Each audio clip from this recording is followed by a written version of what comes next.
નમસ્કાર વિદ્યાર્થી મિત્રો, આજે આપણે સંખ્યાઓના ગુણોત્તર પરથી સંખ્યા કેવી રીતે શોધવી તે શોધીશું। અહીં 3 સંખ્યાનો ગુણોત્તર 1:2:3 છે અને તેનો ગુસા 12 છે।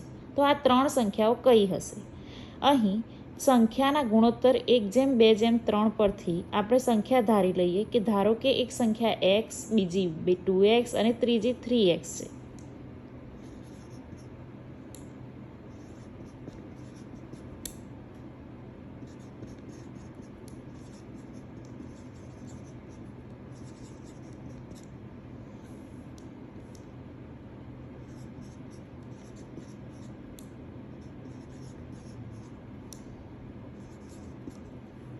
અહીં ગુસા તમને આપી દીધેલ છે 12, માટે x બરાબર શું થઈ જશે?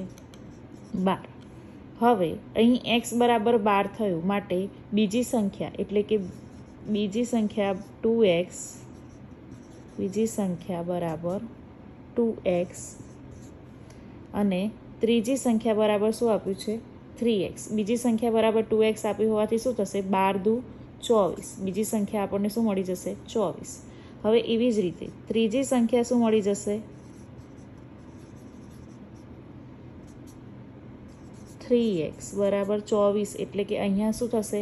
12 × 36, માટે કેટલી થશે? 36। હવે આ સંખ્યાઓ ત્રણેય સંખ્યાઓ કઈ કઈ થશે? તો 12, 24 અને 36।